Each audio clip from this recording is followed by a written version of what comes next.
When you're 18 years old, you think you're immortal. But when a doctor looks at you and says, Stage 4, inoperable brain tumor, you have 2 weeks left, your world turns to ash. I don't remember my real name anymore. Yesterday, I was dying in a hospice bed, suffocating from a headache that no morphine could dull. I was desperate.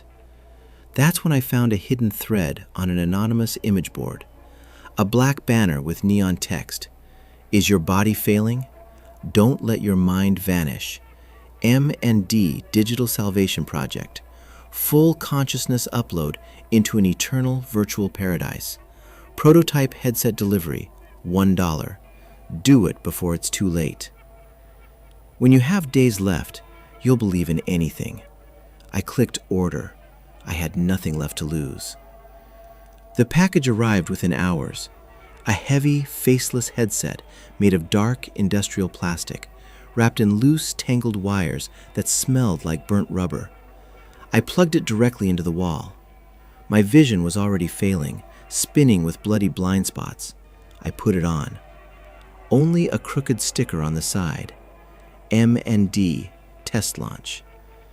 A toxic, blinding purple light flashed inside the lenses. In that exact second, the physical pain vanished. But my body vanished too. It felt like my consciousness was being violently ripped into billions of microscopic screaming fibers. I saw my own exhausted, dying body from the outside, slumped on the bed. Then my mind rose higher, turning into endless streams of cascading green binary code. Then the deletion process began. The M&D software started scanning my memories to clear disk space for the avatar. Pieces of my life flashed by at terrifying speed. My high school graduation, the smell of my old house, my dog, my mother's face. And then the system started purging them. I screamed, trying to claw onto the image of my mother, but her face crumbled into digital static right in my hands. The system was wiping me out to the core. My joys, my sorrows, my identity, everything was converted into terabytes of cold, empty data.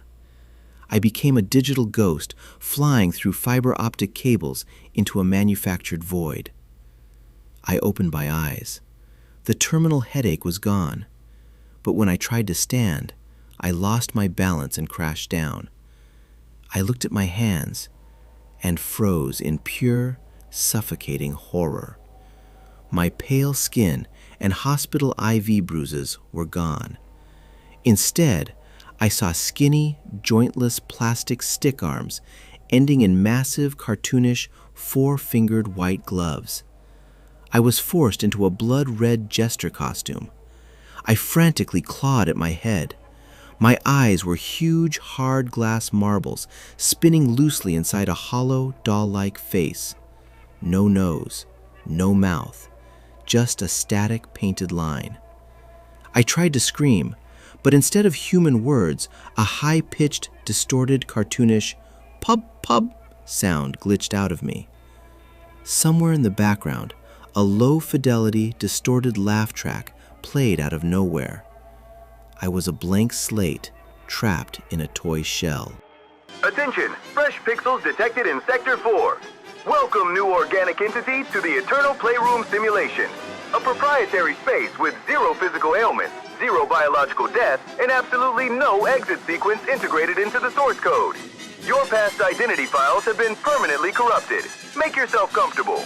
Do try to preserve your cognitive stability today, little jester, or you will be transferred to the basement partition. Ha ha ha! The entity vanished with a loud, glitching sound of digital confetti.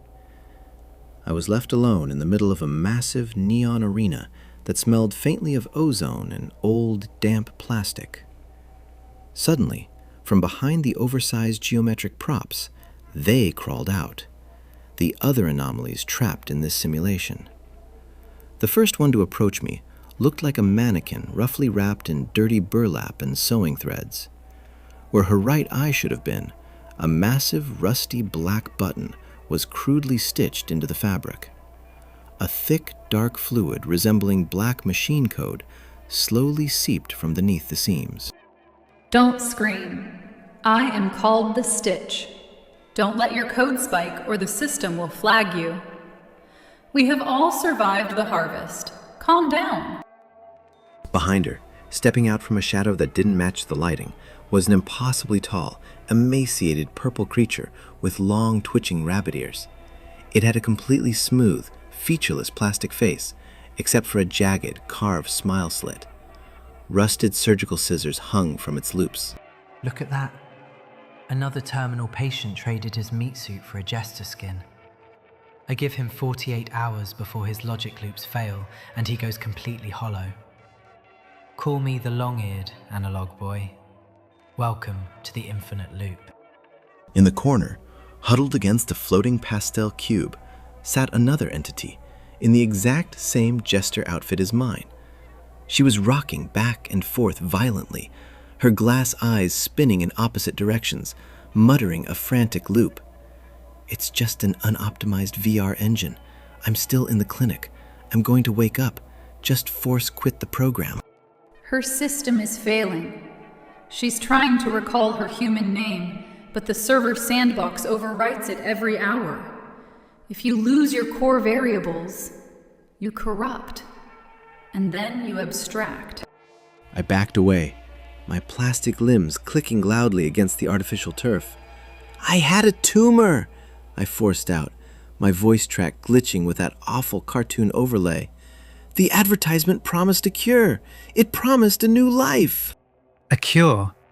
You got scammed by a dead corporation, kid. Your brain flatlined in that hospice room. They scraped your consciousness, dumped it into a broken children's simulator, and threw away the encryption key. There is no server exit. Suddenly, the entire arena glitched out.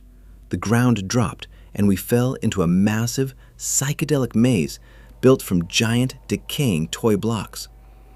A neon warning banner materialized in the sky. Daily maintenance activity. Harvest the living eyes. The Stitch grabbed my plastic wrist with her coarse burlap fingers.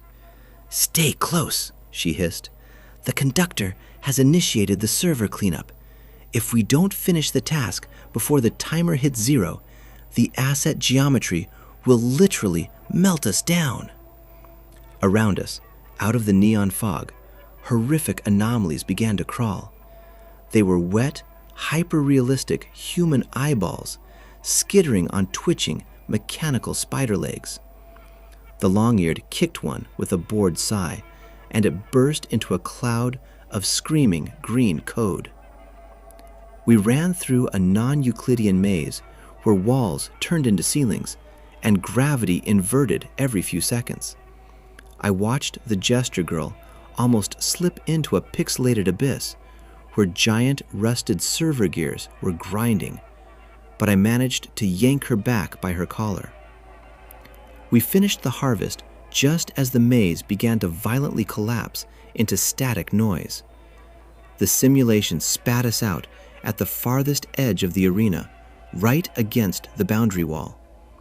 The others collapsed onto the fake grass, but my terror had turned into blind, furious adrenaline. I needed to escape.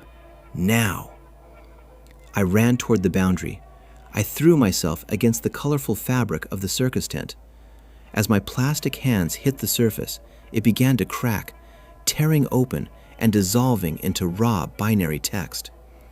Through the massive tear, I looked into the true void. There was no paradise out there. Beyond the childlike layout of the playroom lay an infinite, dead black ocean of pure static. And floating in that darkness were the abstracted, massive, shifting black masses covered in hundreds of weeping, blood-red eyes. They were scratching at the simulation walls, whispering my dead human name.